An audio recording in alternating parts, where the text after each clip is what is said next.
Alright, folks, I'm here to talk about crystals.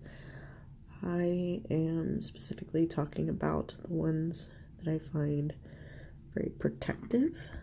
Right here is actually a blue lace agate slab. I really love it. It's beautiful and it's more calming. It helps with anxiety. It also helps keep certain negative energies away. I'm not too entirely sure which ones those are, but I really love it. It's this beautiful blue lace agate slab that I have on my work area. And then I'm going to talk about the obsidians. Here is Snowflake Obsidian. It's going to be black with a little bit of the snowflake look to it. It's known for kind of purging recent, or at least from my experiences, it's really good for purging recent energy that you're trying to release and expel, but in a good way. It's hard to describe, but I really do like Snowflake Obsidian. It has a nice good balance of the good protective energy with the black part, and then the white part kind of balances it out. It's kind of like a yin and yang crystal.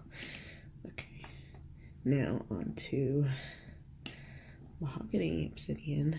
I love this crystal. It's black and kind of like a red jasper look, but it's like marbleized in a way. Here's two pieces I have. This was wire wrapped. I'm gonna try to post the link of the woman who I got that from.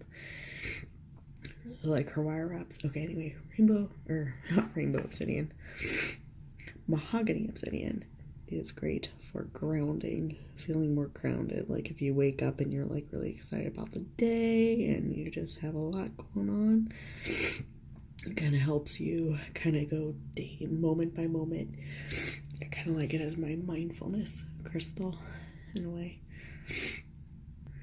Now onto the more black or kind of mercury colored crystals. That's what I like to call them.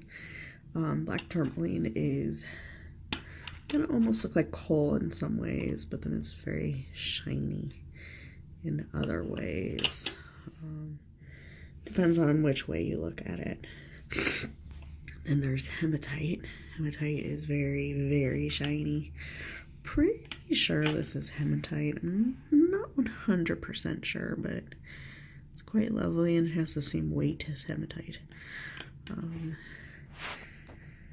Black tourmaline is particularly supposedly very good during Mercury retrograde.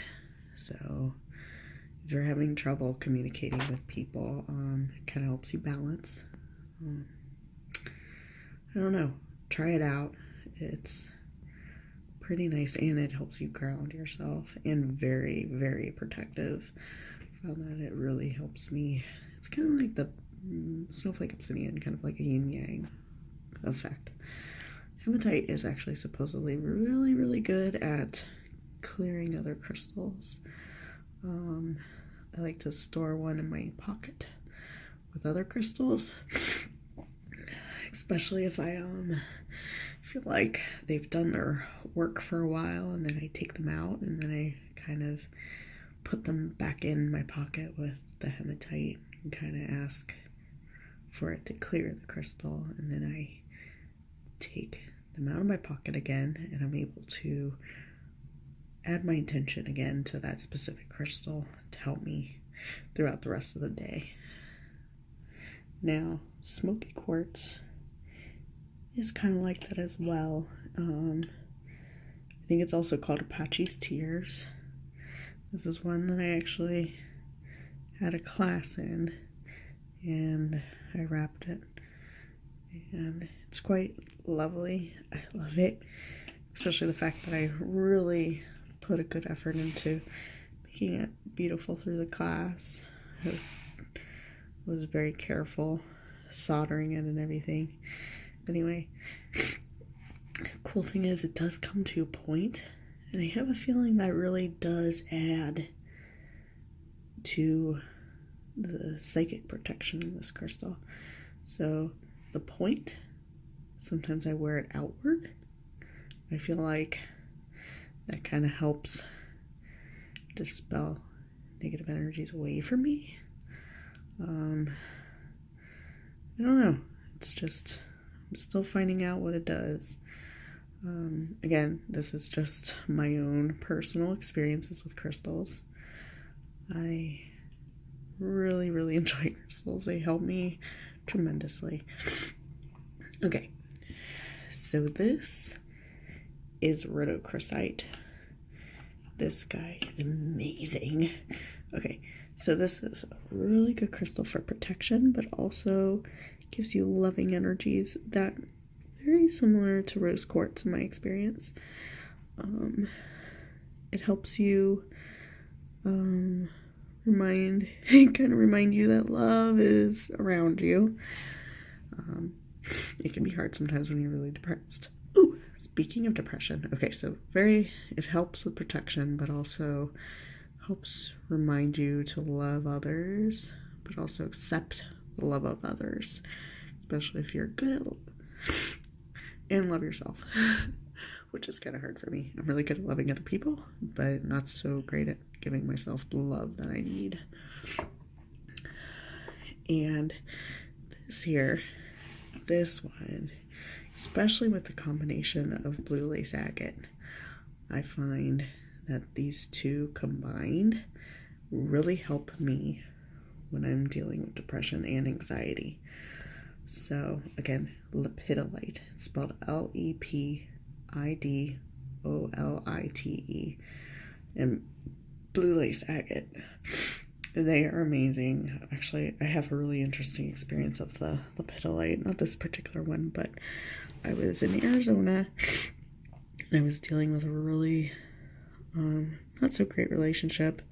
We just weren't a good match, and it was really tough. And I walked into the store, very like alternative energy store, and the fellow there, he was like, I have just the right crystal for you. And I asked him, like, yeah, what are you talking about? This was like when I knew kind of that I liked stones and stuff. I've always been attracted to them, but I didn't really realize the extent of it. So I just held this crystal and something felt right, and I purchased it, and I had worn it, and it definitely lifted me up a little bit. And ever since then, I kind of passed that crystal along to someone else because I tried to clear it the best I could so I can pass it on to her. Hopefully she's wearing it, because I know she deals with a lot of depression like I do, and did extreme depression back then. But anyway, this lepidolite has mica inclusions. That's why it's kind of shiny. You don't always see that necessarily, but you get like this nice purple kind of lilac look to it. Not really violet. Well, maybe violet. I don't know. I just love lepidolite. I love the feel of this one, like the shape of it and everything. Some crystals like to be wire wrapped, some don't. Like my rainbow obsidian, I don't have the specific one that I really like, but this one is quite lovely. It has a really good feeling for someone who deals with depression and anxiety. It's another good depression and anxiety crystal. It is really pretty in this. My Samsung S8, by the way, I'm not sponsored by Samsung at all. This is just really great camera. Rainbow obsidian is also protective and quite lovely. It actually chipped, but they're delicate and they don't want to be wire wrapped. It's kind of funny. It's like Like, haha, don't put me in a cage. Oh, and then we've got malachite.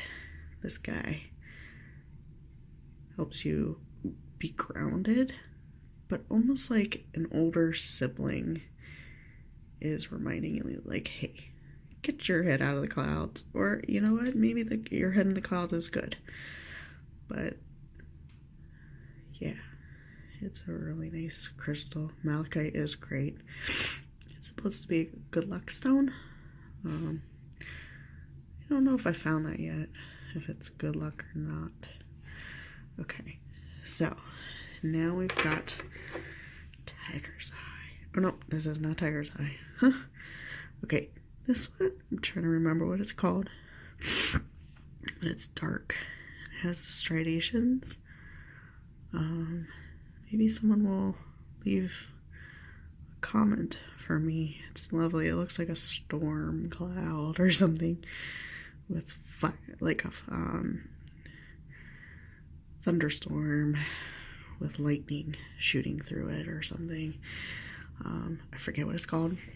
Someone leave me a comment, because that has helped me tremendously through negative, not so great match with someone. Okay, here's Tiger's Eye. Tiger's Eye feels grounded. It's a little more of a creative energy. Depends on the person. Whoever's got it, it does different things. I do feel like it does ground me more, but it also lets me like have my head in the clouds a little bit more too. It is a good protective stone as well. Here's another lovely piece. I love Tiger's Eye, it's so pretty. Okay, and I think that might be it. If I forgot to include something on these particular crystals, I will share more. Oh, an agate. Any agate slab or agate piece is really good. I love this guy. Got it while I was on a trip somewhere. And, yeah, agate is great. Well, I mean, of course I like agate because this is blue lace agate. So, anyway, signing out. If you have any questions in the comment, about these crystals and my experience, or you want to share your own experience, please do share. All right, thank you. Bye.